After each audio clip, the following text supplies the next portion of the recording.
ओम शांति। आज का प्रातः क्लास है 9 अगस्त 1968। बच्चे जानते हैं बाप मुरली बजाते हैं।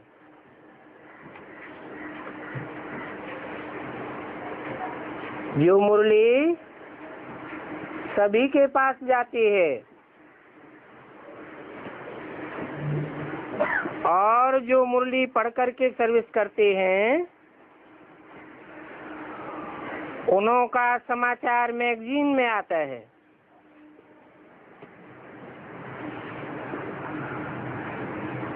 अभी बच्चे मैगजीन पढ़ते हैं व नहीं?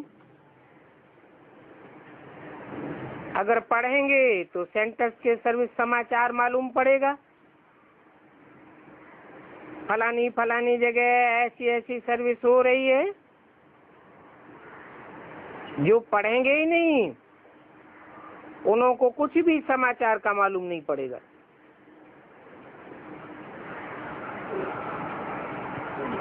न उनके समाचार का मालूम पड़ेगा, न पुरुषार्थ का पता चलेगा, क्योंकि पुरुषार्थ करेंगे ही नहीं सर्विस का। समाचार सुनकर के दिल में आता है मैं भी ऐसी सर्विस करूं। मैगजीन से मालूम पड़ता है हमारे भाई बहन कितनी सर्विस करते हैं। ये तो बच्चे समझते हैं जितनी सर्विस है उतना उच्च पद पावेंगे, इसलिए मैगजीन भी उत्साह दिलाती है सर्विस कराने के लिए। तो ये मैगजीन कोई फालतू नहीं बनती है। फालतू वो समझते हैं जो खुद नहीं पढ़ते हैं न सर्विस करते हैं। कोई कहे हम तो अक्षर ही पढ़ना नहीं जानते। अरे रामायण भागवत गीता आदि सुनने के लिए जाते हो ना, तो ये भी सुननी चाहिए, नहीं तो सर्विस का हौसला नहीं बढ़ेगा। बाप के पास तो सभी समाचार आते हैं, तो ये मैगजीन भी सुननी चाहिए। फलानी जगह ये सर्विस हुई।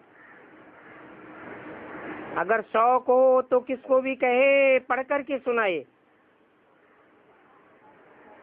बहुत सेंटर्स पर ऐसे होंगे जो मैगजीन पढ़ते ही नहीं होंगे, और बहुत हैं जिनके पास तो सर्विस का नाम निशान भी नहीं रहता है।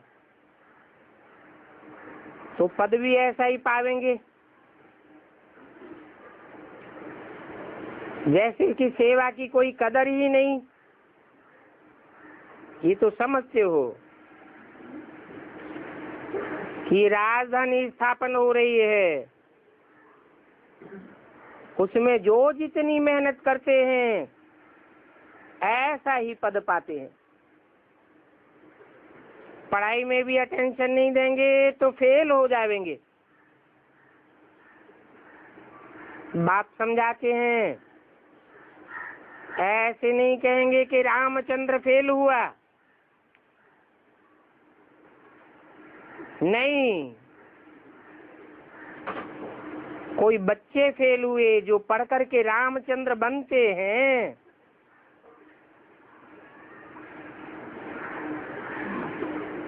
राम व सीता थोड़े ही पढ़ते हैं। जो कहें कि फेल हुए, ये नाम तो त्रेता का है।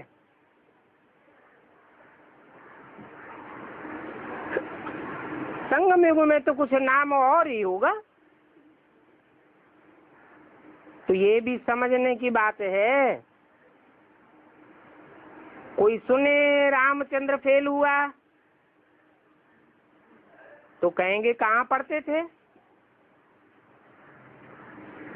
कहेंगे पिछले जन्म में पढ़ करके ये पद पाया है।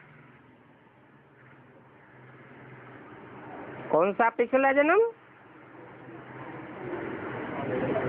संगम युग का पिछला जन्म, तो सारा मदार पढ़ाई पर है। जितना पढ़ेंगे पढ़ावेंगे उतना अपना ही फायदा है। बहुत बच्चे हैं जिनको मैगजीन पढ़ने का ख्याल भी नहीं आता है। अपने शरीर निर्वाह के लिए शिव बाबा के भंडारे में आकर बैठे हैं, सर्विस नहीं करते हैं, तो ऐसे क्या पद पावेंगे? पाई पैसे का पद पाए लेंगे। सरेंडर हुए हैं तो राजघराने में तो आवेंगे, परंतु राजा रानी तो नहीं बनेंगे। प्रिंस प्रिंसेस में भी ऊंचे और नीचे होते हैं। वहाँ ये ख्यालात नहीं रहती है कि इसने पुरुषार्थ नहीं किया है तब ये पद पाया है। नहीं, ये कर्म विकर्म की सारी बातें यहाँ ही बुद्धि में रहती हैं। कल्प के संगम युग पर ही बाप आकर के समझाते हैं। जो नहीं समझते हैं वो जैसे कि पत्थर बुद्धि है। तुम भी समझते हो, पहले हम भी तुच्छ बुद्धि थे, फिर तुच्छ बुद्धियों में भी परसेंटेज होती है। बाबा बच्चों को समझाते हैं, बम्बई में सभी को इकट्ठा किया है, उनको भी समझाने का ये मौका बहुत अच्छा है कि अभी कलयुग है, इस कलयुग में अपार दुख हैं। बोलो, ये दुख हैं। जो सेंसिबल होंगे वो तो झट समझ जाएंगे, ये तो ठीक बोलते हैं। तुम भी समझते हो, कल हम कितने दुखी थे, अपार दुखों के बीच में थे, अभी फिर अपार सुखों के बीच में जा रहे हैं। ये है ही रावण राज्य, कलयुग है, और ये बात भी तुम जानते हो। जानते हैं और औरों को नहीं समझाते हैं तो बाबा कहेंगे ये कुछ भी नहीं जानते। जो जानते हैं तो कहें सर्विस करें, और उनका समाचार भी मैगजीन में आवे। कब कब ऐसे ही कोई का नाम ठोक देते हैं, उनको ये पता नहीं है बाबा के पास सर्विसेबल कौन कौन है। कोई का भी नाम ठोक देते हैं, फलाने का लेख है। कब कब तो भागंती हो जाने वाले का भी नाम मैगजीन में ठोक देते हैं। उनको तो पता नहीं पड़ता है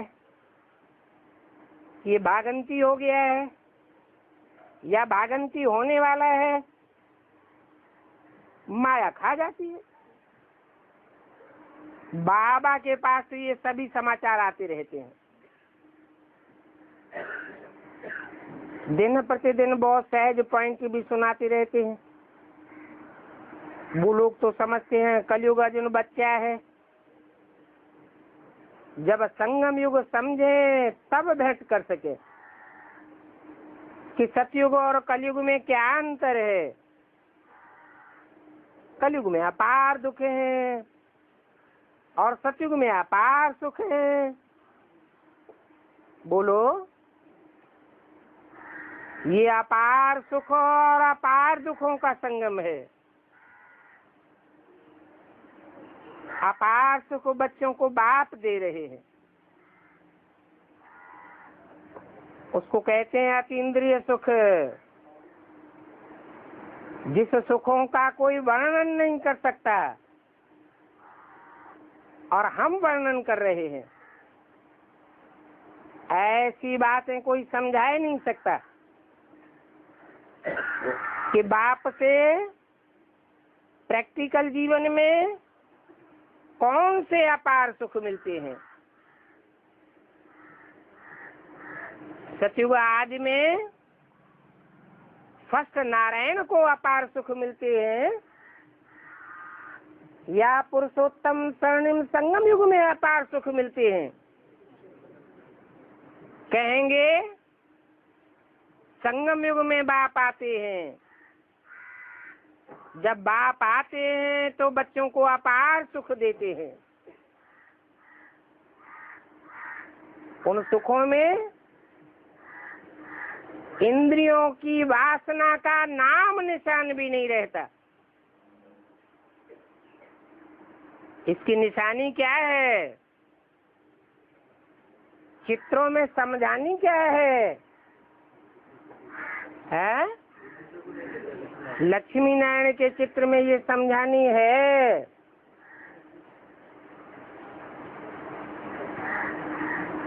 कि ज्ञान प्रकाश की दुनिया में रहने वाले जो नारायण हैं, जिनका नाम ही नारायण पड़ता है, नार अर्थात ज्ञान जल, अयन माने घर, जो ज्ञान जल के घर में रहते हैं, अर्थात 5 तत्वों की दुनिया में बुद्धि से नहीं रहते हैं, ज्ञान के प्रकाश विलय में उनको दिखाया गया है।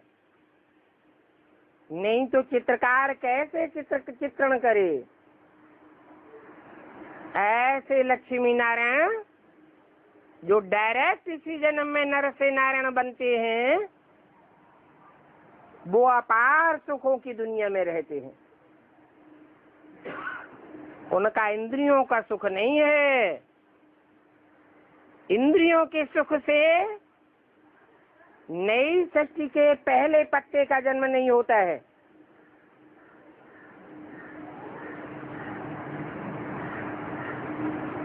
सतयुगी फर्स्ट जनरेशन का जन्म ही होता है अपार सुखों से, जहाँ इंद्रियों की वासना का नाम निशान नहीं है।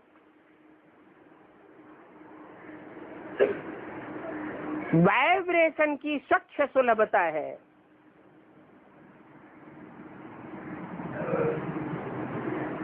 उन अपार सुखों का हम वर्णन कर रहे हैं। बाप के सिवाय और तो कोई ऐसे समझा ही नहीं सकता।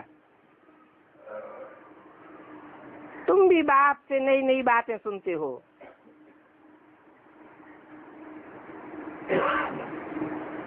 बाप नित आकर के नई बातें सुनाते हैं। तुम्हारे सिवाय और तो कोई पूछ ही नहीं सकता कि तुम स्वर्गवासी हो या नरकवासी हो। तुम बच्चों में भी नंबरवार हैं। इतने पॉइंट्स याद नहीं कर सकते हैं समझाने के समय। कोई को देखने से ही देह अभिमान आ जाता है। समझना चाहिए कि आत्मा ही सुनाती है और आत्मा ही सुनती है, धारण करती है। परंतु अच्छे अच्छे महारथी भी भूल जाते हैं। समझाते समझाते देह अभिमान में आकर के बोलने लग पड़ते हैं। और ऐसे सभी का होता है। बाबा तो कहते हैं ये दादा भी पुरुषार्थी है। ऐसे नहीं कि आत्मा समझ करके बात करते हैं। कौन है?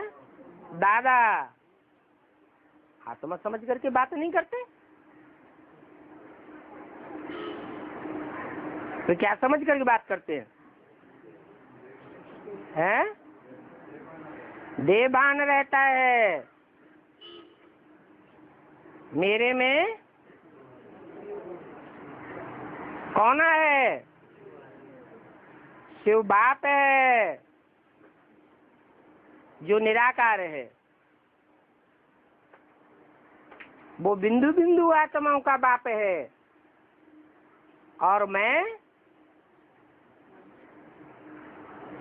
कौन हूँ? वो बिंदु बिंदु आत्माओं का बाप है। आत्माएं सब भाई भाई हैं, दूसरा कोई संबंध उसके साथ नहीं बनता। परंतु जब वो बाप ब्रह्मा के तन में आते हैं तो और संबंध बन जाते हैं। उनमें मुख्य संबंध है पति पत्नी का भी संबंध।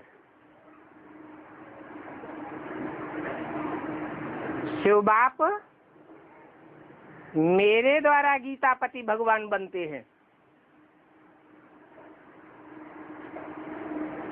और कोई पार्टधारी दुनिया में ऐसा नहीं है जिसके द्वारा बाप गीता पति भगवान साकार में बनते हो। तो क्या कहेंगे? देहभान आया या नहीं आया? देहभान आया, इसलिए बोला ये दादा भी पुरुषार्थी है। किस बात का? अपन को आत्मा समझने का। ऐसे नहीं कि आत्मा समझ करके बात करते हैं, नहीं। बाप आत्मा समझ करके ज्ञान देते हैं, बाकी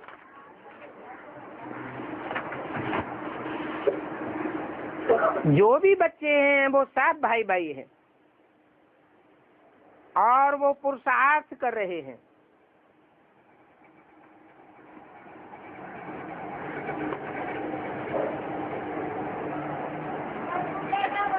ऐसी आत्मिक स्थिति में टिकने का पुरुषार्थ कर रहे हैं। तो तुम बच्चों को भी समझाना है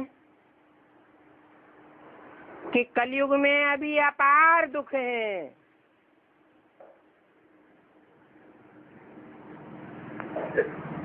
तो अपार दुख देने वाला कौन? अपार सुख देने वाला तो एक बाप है जो इंद्रियों से परे का सुख देता है। फिर इंद्रियों के द्वारा अपार दुख देने वाला कौन है? कहेंगे रावण। सतयुग में होता है अपार सुख। अभी संगम युग चल रहा है तो बाप रास्ता बताते हैं अपार सुखों में जाने का। क्या रास्ता बताते हैं? हैं? अपन को आत्मा समझ, आत्माओं के बाप को याद करो तो देह के द्वारा दिए हुए जितने भी विकर्म हैं वो सब भस्म हो जाएंगे। इंद्रियों से ही सुख और दुख भोगा है। इंद्रियों से भोगा हुआ सुख अपार सुखों की लिस्ट में नहीं आ सकता।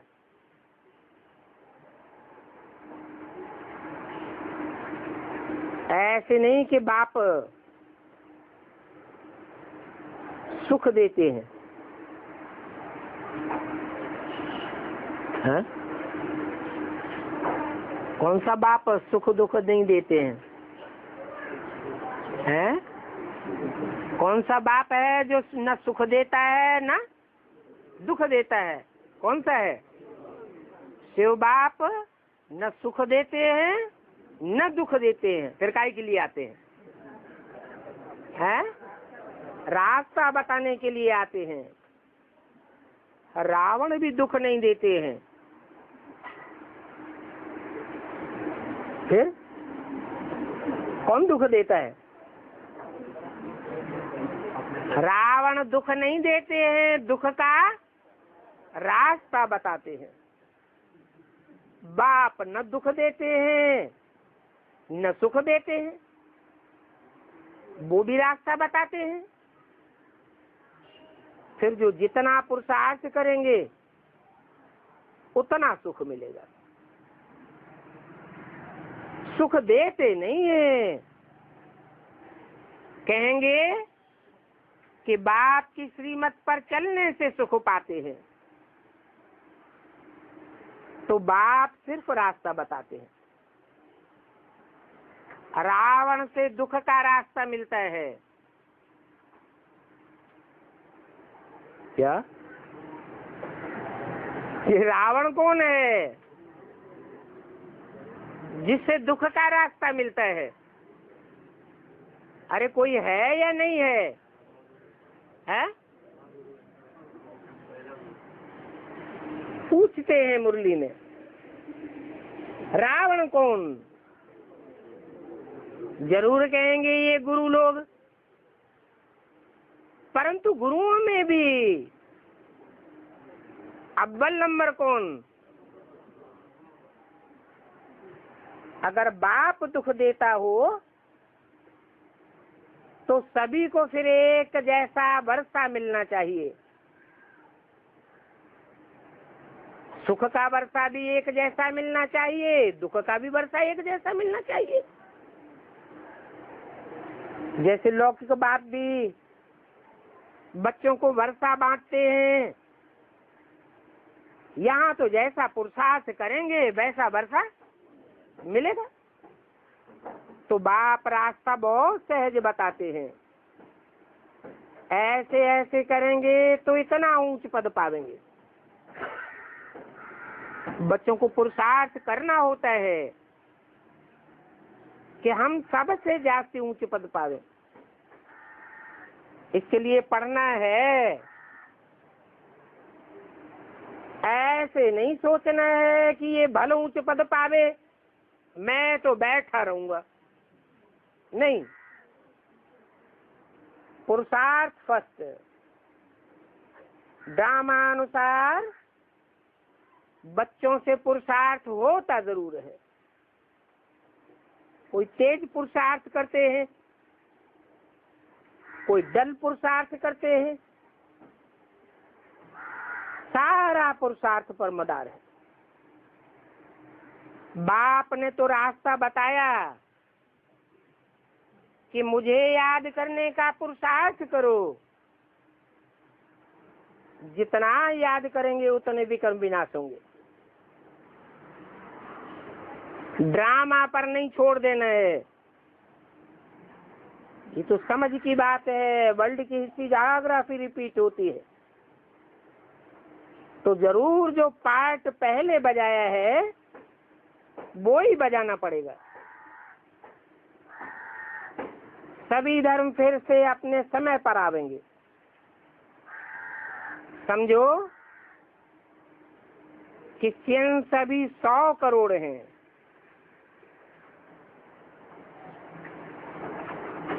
फिर इतने ही पार्ट बजाने आवेंगे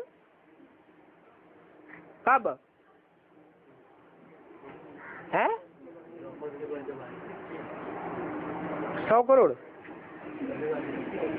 68 तक इतने ही 100 करोड़ क्रिश्चियंस पार्ट बजाने के लिए आवेंगे। आत्मा का कब विनाश नहीं होता है, न उनके पार्ट का विनाश होता है। ये समझने की बातें होती हैं। जो समझते हैं वो दूसरों को समझावेंगे जरूर। कहते भी हैं धन दिए धन ना कूटे। धारणा होती रहेगी, औरों को भी साहूकार बनाते रहेंगे। ये साहूकार बनना भी कोई कम पद नहीं है, परंतु तकदीर में नहीं है तो अपन को भी बेसमझ समझते हैं, बेबस समझ लेते हैं। हम तो मुख से कुछ नहीं बोल सकते, ऐसे समझते हैं। टीचर कहेंगे नहीं बोल सकते हो तो तुम्हारी तकदीर में पाई पैसे का पद मिल जाएगा। तकदीर में नहीं है तो बोलने की, प्रैक्टिस करने की तदबीर भी क्या कर सकेंगे।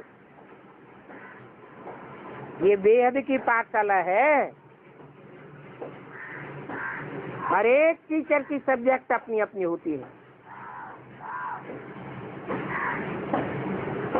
बाप के पढ़ाने की तरकीब बाप ही जानते हैं। तुम बच्चे भी जानते हो नंबरवार, और कोई नहीं जान सकता। तुम बच्चे कितनी कोशिश करते हो तो भी जब समझे तब बात है, बुद्धि में बैठता ही नहीं है। जितना नजदीक होते जाते हैं देखने में आता है होशियार होते जाते हैं। कौन है? किसकी बात हुई? अरे बच्चों की ही बात हुई। बच्चे याद करते करते जितना बाप के नजदीक होते जाते हैं देखने में आता है वो बच्चे होशियार होते जाते हैं। अभी म्यूजियम, रूहानी कॉलेज आदि भी खुलते रहते हैं। तुम्हारा तो नाम ही न्यारा है, नाम देते हो रूहानी यूनिवर्सिटी। ये रूहानी पढ़ाई है, पढ़ने वाली रूह है, पढ़ाने वाला भी रूह है। सारी 84 के चक्र में एक ही बार रूहानी बाप आकर के रूहानी बच्चों को पढ़ाते हैं।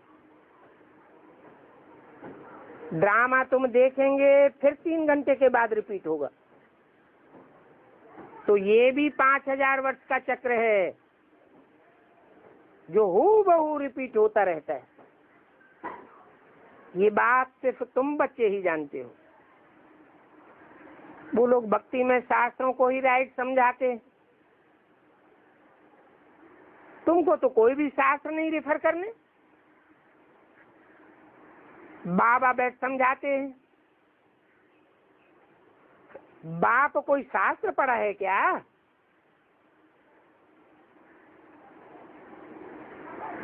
वो तो गीता को पहले पढ़ेंगे फिर सुनावेंगे। कोई ऐसा तो होता नहीं है जो माँ के पेट से गीता पढ़ करके निकले। बाप के पास नॉलेज है और वो सदैव है ही है। नॉलेज सुनाने का उनका पार्ट है, बेहद के बाप का ही पार्ट है पढ़ाने का। अपना परिचय और सत्य के आदि मध्य अंत का राज समझाते हैं। दुनिया को इस बात का पता नहीं है। गाते भी हैं ज्ञान का सागर भगवान है, परंतु कृष्ण का नाम डाल दिया है। वास्तव में कृष्ण कोई ज्ञान का सागर नहीं है।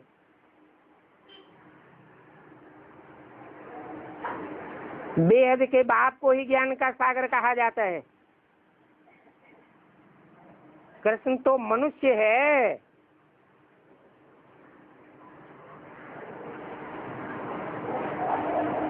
ये लक्ष्मी नारायण ज्ञान का सागर है क्या? नहीं। यही वंडरफुल बात है। हम ब्राह्मण ही ये ज्ञान सुनाते हैं श्रीमत पर, परंतु वो लोग तुम्हारी बात कब नहीं मानेंगे।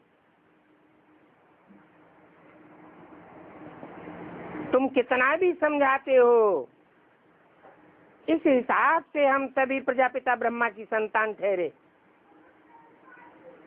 अनेक बार बने हैं, फिर बनेंगे, क्योंकि हम ब्रह्मा के बच्चे ठहरे ना। वो तो कह देंगे हम तुम्हारी ये बात नहीं मानते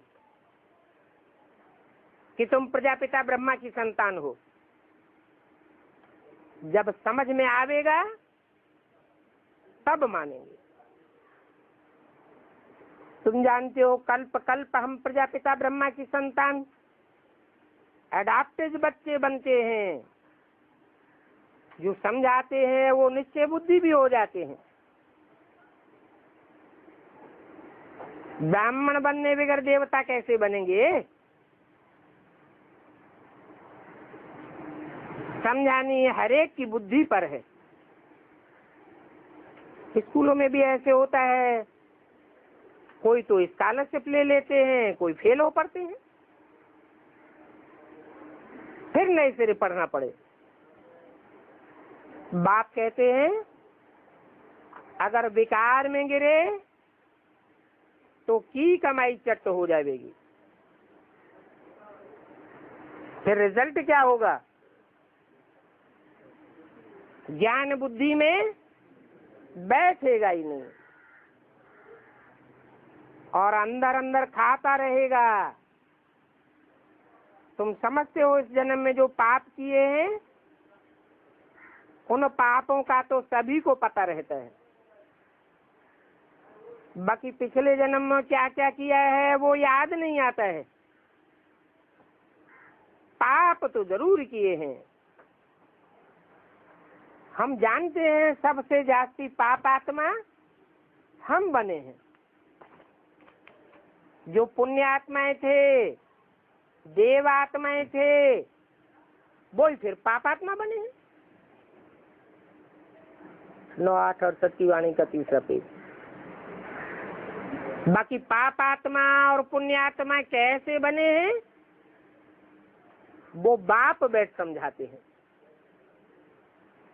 बहुत बच्चे हैं इस बात को भूल जाते हैं कि हम पाप आत्मा कैसे बने और पुण्य आत्मा कैसे बने। पढ़ते ही नहीं है। अगर पढ़े तो जरूर पढ़ावे। कोई दल बुद्धि होते हैं, कोई होशियार होते हैं। ये पढ़ाई कितनी बड़ी है। इस बाप की पढ़ाई से ही सूर्यवंशी चंद्रवंशी घराने का बनते हैं। तो कितनी बड़ी पढ़ाई है। वो तो इस जन्म में पढ़ करके मर्तबा पाए लेते हैं। तुम तो जानते हो इस पढ़ाई का पद तुम 21 जन्म नई दुनिया में पाते रहेंगे। और वो नई दुनिया तुम्हारे लिए कोई दूर नहीं है। जैसे कपड़ा बदला जाता है, ऐसे ही तुम पुरानी दुनिया को छोड़ करके नई दुनिया में चले जाएंगे और विनाश भी जरूर होगा। अभी तुम नई दुनिया में जा रहे हो, फिर ये पुराना चोला छोड़ जाना है। नंबरवार राजधानी स्थापन हो रही है। जो अच्छी रीति पढ़ेंगे वो पहले पहले स्वर्ग में आवेंगे, बाकी पीछे आवेंगे।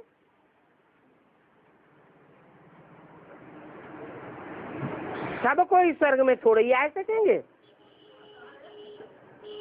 स्वर्ग में जो दास दासियां होंगी वो भी दिल पर चढ़ी हुई होंगी। बाकी ऐसे नहीं कि सब आ जाएंगे। अभी रूहानी कॉलेज आदि खुलते रहते हैं, सब आकर के पुरुषार्थ करेंगे। जो पढ़ाई में तीखे होंगे वो ऊंचे पद पावेंगे, जो डल बुद्धि होंगे वो कम पद पावेंगे। हो सकता है कि जो अभी डल बुद्धि है आगे चल करके अच्छा पुरुषार्थ करने लग पड़े। कोई समझदार बुद्धि नीचे भी चले जाते हैं, ऐसे भी होता है। पुरुषार्थ से समझा जाता है ये आगे से अच्छा पुरुषार्थ करता है, सयाना बन गया है। तकदीर जब जागती है तो ऊपर चढ़ जाते हैं। ये सारा ड्रामा चल रहा है। आत्मा शरीर धारण करके यहाँ पार्ट बजाती है, नया चोला नया पार्ट बजाते हैं। कब क्या पार्ट बजाते हैं, कब क्या पार्ट बजाते हैं, क्योंकि संस्कार तो आत्मा में ही रहते हैं ना। ये ज्ञान बाहर में जरा भी कोई के पास नहीं है। बाप जब आकर के पढ़ावे तब ज्ञान मिले, टीचर ही नहीं तो ज्ञान कहाँ से आवेगा। रूहानी पढ़ाई के लिए तो रूहानी टीचर चाहिए ना। दुनिया में तो सब जिस्मानी टीचर हैं, तो ज्ञान कहाँ से आवेगा रूहानी। इसलिए उनको अज्ञानी कहा जाता है और तुमको ज्ञानी कहा जाता है। ज्ञानी अर्थात जानने वाला, सच्चाई को जानने वाले को ही ज्ञानी कहा जाता है। उनकी तो है भक्ति। भक्ति मार्ग में अपार दुख होते हैं। मीरा को भी भल साक्षात्कार तो हुए, परंतु ये थोड़े ही कहेंगे कि उनको स्वर्ग का सुख था। बैकुंठ के घनेरे सुख थे। क्या मीरा बीमार नहीं पड़ती होगी? वहां बैकुंठ में तो कोई भी प्रकार के दुख की बात नहीं होती है। यहाँ तो अपार दुख है, वहां अपार सुख है। यहाँ भी सन्यासी उदासी हो, परंतु भ्रष्टाचार से तो सभी पैदा होते हैं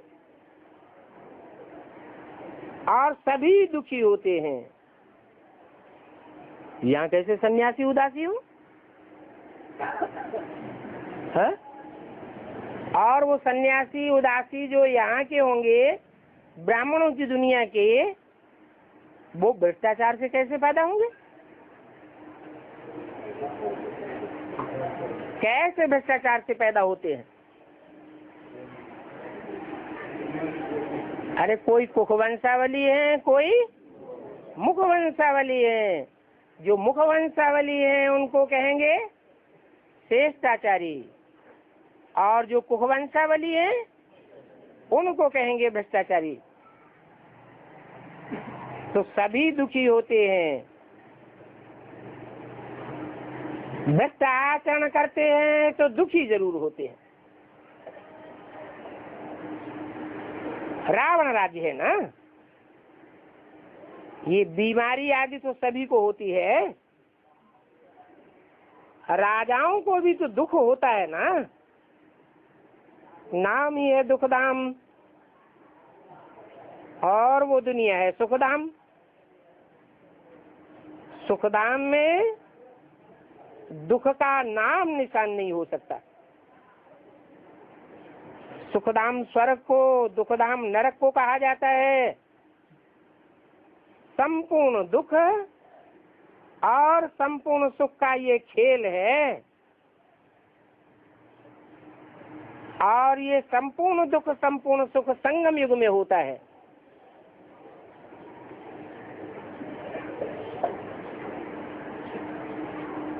सतयुग में, द्वापर में, त्रेता में, कलयुग में संपूर्ण दुख या संपूर्ण सुख नहीं कहेंगे।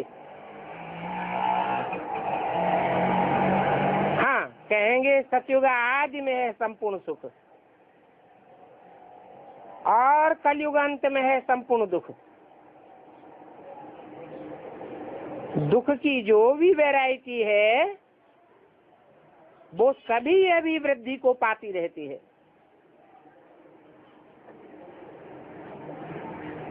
आने वाले इन 8 वर्षों में भी कितना दुख होता रहेगा।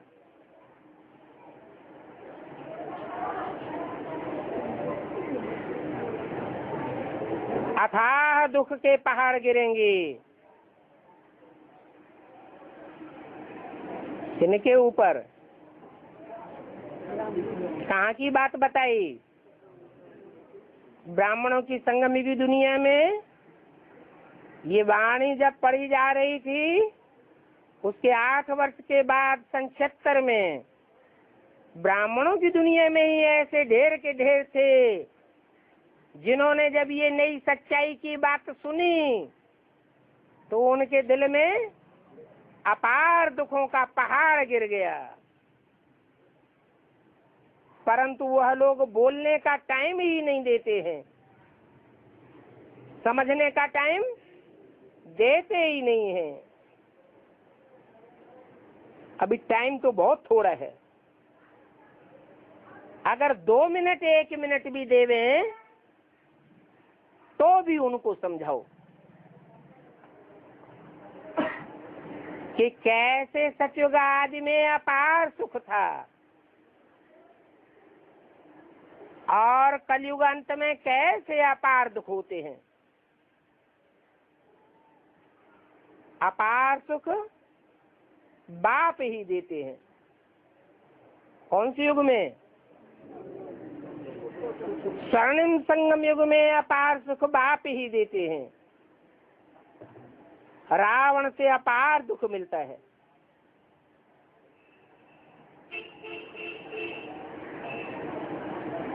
जब बाप से अपार सुख मिलता है तो नई दुनिया बन जाती है या पुरानी दुनिया काबिज रहती है? तुम ब्राह्मणों के लिए नई दुनिया स्थापन हो जाती है। अभी बाप कहते हैं काम पर जीत पहनो तो जगत जीत बनेंगे।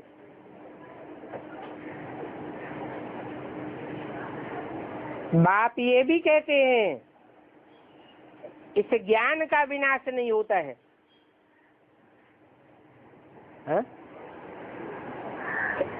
सत्युग में इस ज्ञान का विनाश नहीं हो जाएगा है? ज्ञान रहेगा? ज्ञान नहीं रहेगा, लेकिन ज्ञान का सार अपन को ज्योति बिंदु आत्मा समझेंगे।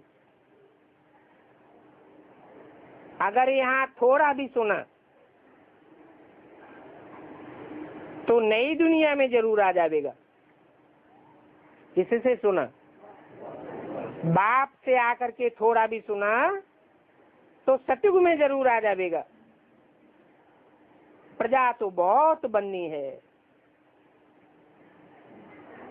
कहाँ राजा, कहाँ रंक, वही राजा फिर वही राजा ही गवा करके रंक बन जाते हैं। तुम समझते हो कि हम महाराजा थे, फिर 21 जन्मों के बाद रंक बने। ये ज्ञान भी तुम्हारी बुद्धि में है। क्या गवाही दिया 21 जन्मों के बाद? जो रंक बन गए।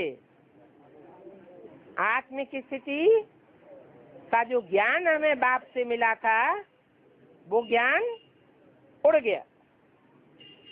जब आत्मा का ज्ञान उड़ गया तो आत्मा के बाप का ज्ञान भी उड़ गया।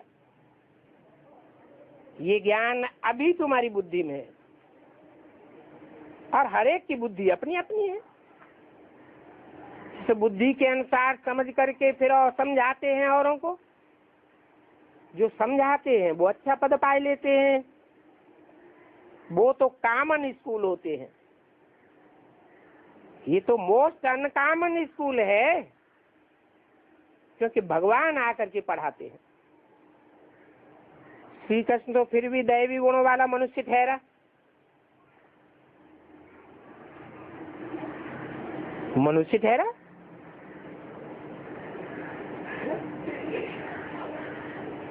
मनुष्य तो मन वाले को कहा जाता है।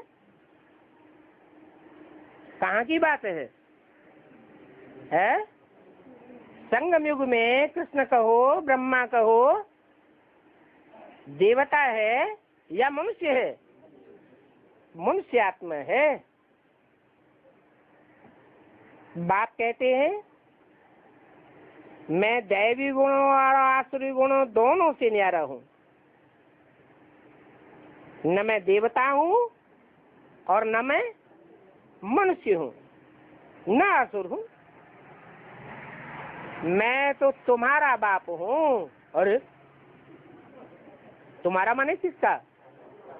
आत्माओं का बाप हूँ। जो आत्मिक स्थिति में रहने वाले हैं उनका बाप हूँ। मैं आता ही हूँ पढ़ाने। ये नॉलेज कोई भी मनुष्य नहीं दे सकता।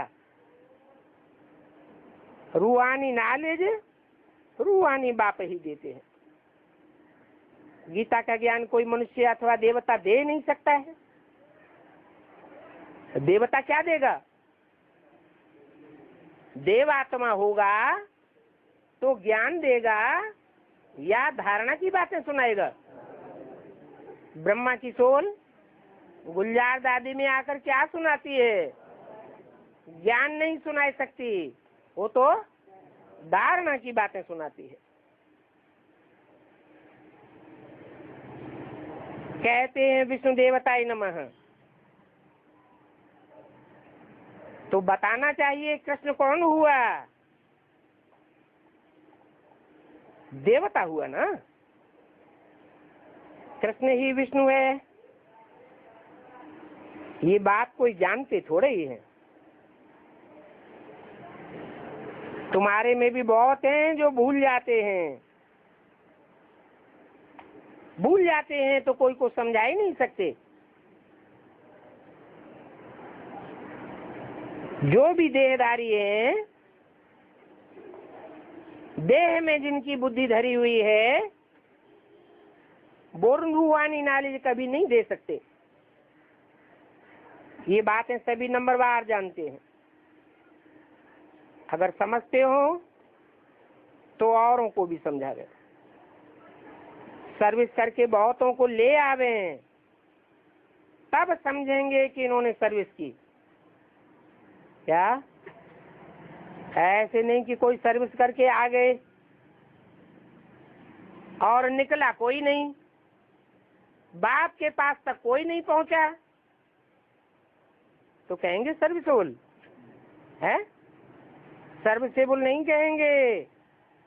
इसलिए बाबा कहते हैं बाबा के पास अपनी सर्विस के कभी भी लंबे चौड़े समाचार मत लिखो। क्यों? समाचार लिखना अर्थात सिर्फ कथनी कथनी है, करनी साबित नहीं होती। फलाना आने वाला है, बहुत ज्ञान सुनेगा, बहुत सेवा करेगा, ऐसे ऐसे कह करके गया है। ऐसा बाप को कुछ भी लिखने की दरकार नहीं है। कम लिखना होता है। लंबे चौड़े कई कई पेज के लेटर्स बाप को पढ़ने का टाइम है ही नहीं। देखना चाहिए कि दोबारा आता है या नहीं आता है, और आने के बाद ठहरता है या नहीं ठहरता है। समझ करके, बाप को पहचान करके, बाप के सामने पहुंच करके और दूसरों की सर्विस करने लग पड़े, तब समझें कि सर्विस की है? लंबा चौड़ा चक्कर बताई दिए। बाप को कब समाचार लिखो? जब पूरा पूरा रिजल्ट निकले। बाबा को तो रिजल्ट चाहिए। ऐसे तो बहुत आते हैं और चले जाते हैं। आया राम गया राम, उनसे फायदा क्या हुआ? ना उनका फायदा हुआ ना तुम्हारा फायदा हुआ। तुम्हारी मिशन की वृद्धि तो नहीं हुई। क्यों? कोई आया, समझ करके चला गया, फिर दोबारा आया नहीं, तो फायदा नहीं हुआ है? बाबा तो कहते जो बीज डाला ब्राह्मणों ने, ब्राह्मणों के जहाँ कदम पड़ते हैं, ब्राह्मण जहाँ समय देते हैं, वो समय कभी बर्बाद जाता ही नहीं, तो फायदा नहीं होता है? हाँ, थर्ड क्लास प्रजा क्वालिटी में चले जाएंगे। जो बाप की प्रजा बननी चाहिए वो नहीं बनेगी। अच्छा, बच्चों को गुड मॉर्निंग और नमस्ते।